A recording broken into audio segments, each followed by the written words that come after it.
Pemirsa, terkait kasus dana nasabah hilang sebesar 22 miliar rupiah, pihak Maybank memastikan akan membawa kasus tersebut ke pengadilan. Di sisi lain, Winda sebagai nasabah merasa dirugikan dan menyatakan tidak pernah memutar uang yang ia simpan.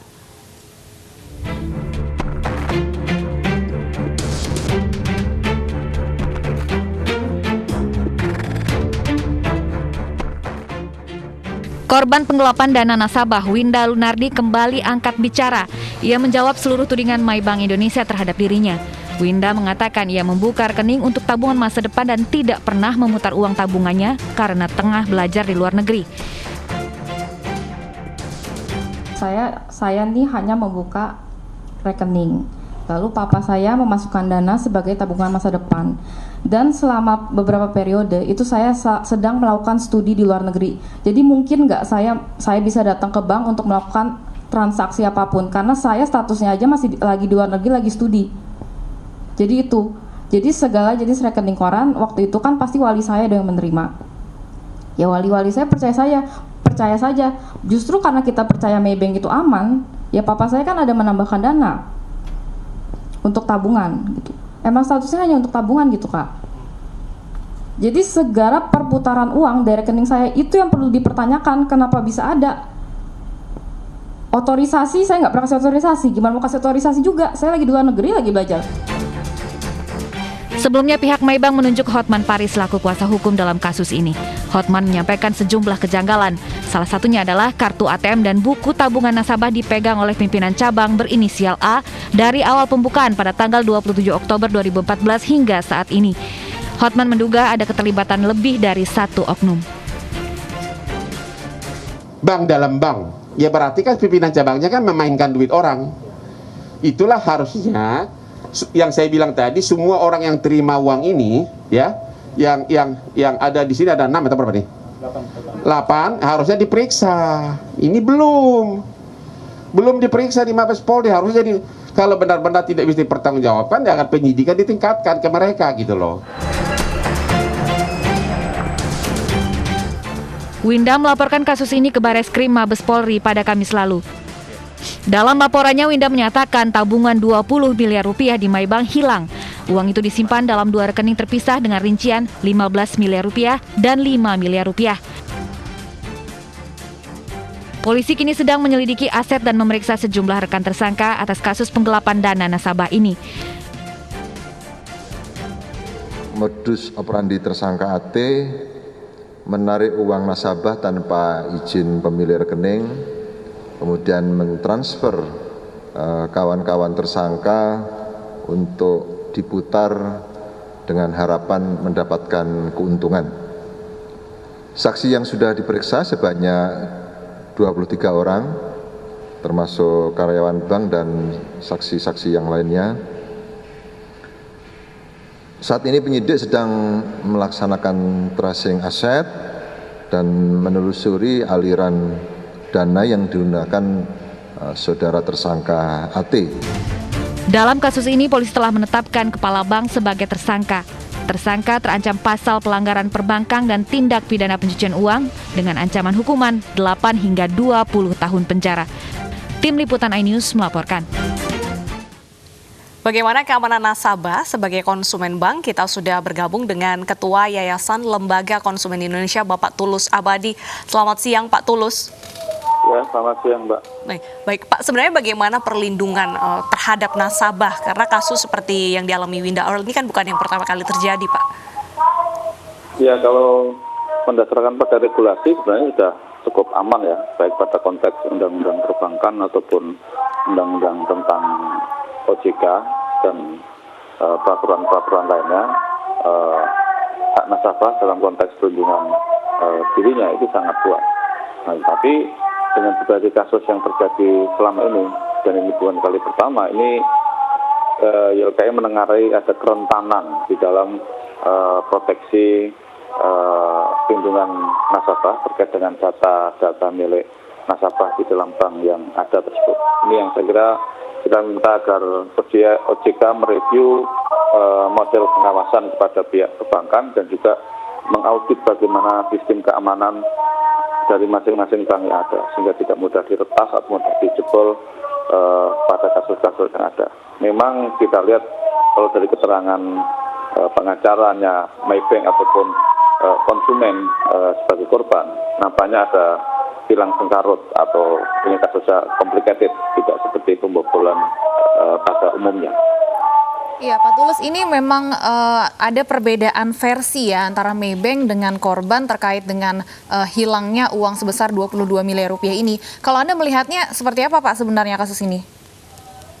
Ya, kalau dalam satu kasus tentu tidak akan ada pengakuan yang sama ya, baik itu pelaku ataupun korbannya, sehingga memang harus ada pihak ketiga. Dalam hal ini tentu kita apresiasi upaya polisi untuk melakukan penyidikan pada konteks pidana, tapi di sisi lain kami juga minta otoritas jasa keuangan untuk melakukan tindakan yang paralel, yaitu melakukan mediasi terhadap kasus ini. Karena sebenarnya ini mau tidak mau merupakan tanggung jawab OJK selaku pengawas di sektor keuangan, dan juga ini merupakan satu bentuk ketidakefisienan OJK dalam melakukan pengawasan terhadap industri finansial di Indonesia.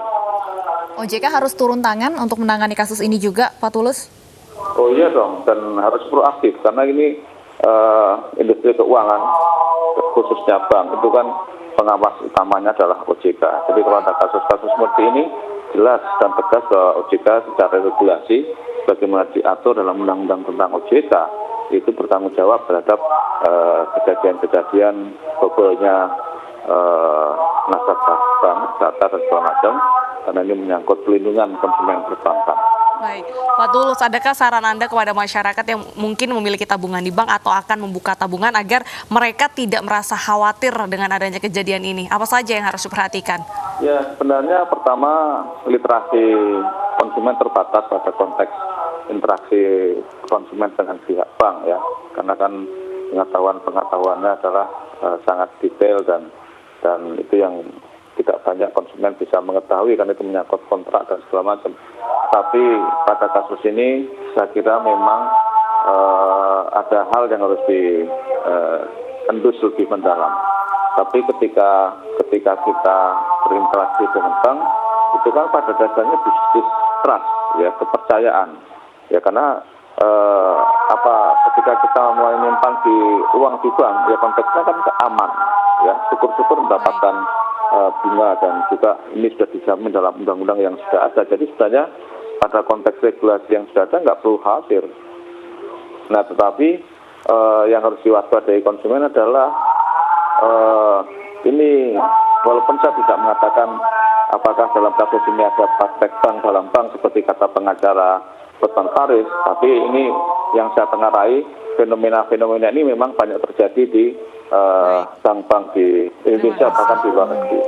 Nah, sehingga ini harus ada pengawasan yang serius. Baik, ya, perlu adanya pengawasan ya Pak ya? Ya, praktek shadow banking yang terjadi. Baik, terima kasih Pak Tulus sudah bergabung bersama kami di News Siang. Selamat bertugas kembali.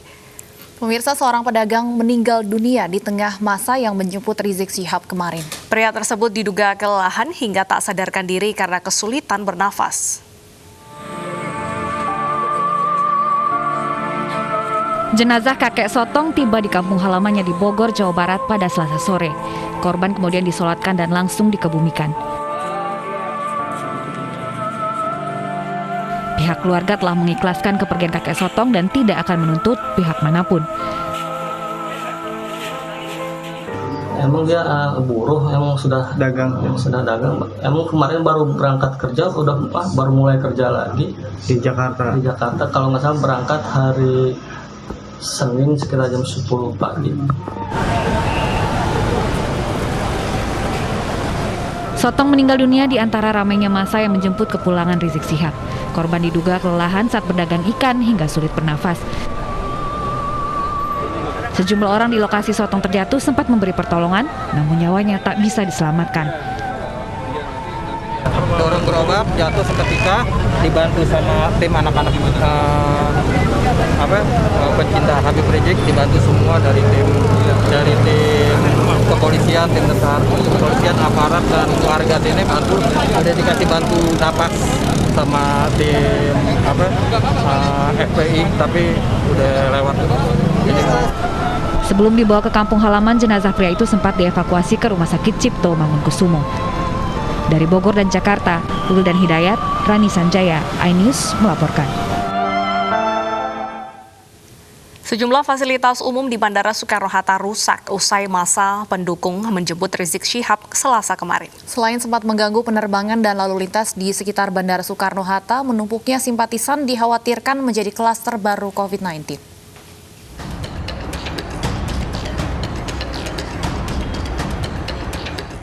Sejumlah fasilitas di Terminal 3 Bandara Soekarno-Hatta rusak setelah simpatisan Front Pembela Islam menjemput kedatangan Rizik Syihab kemarin. Beberapa bangku patah karena tidak kuat menahan berat simpatisan yang berdiri di atas bangku ini. Selain bangku, tanaman hias di sekitar tempat menunggu kendaraan juga rusak karena terinjak-injak ribuan orang.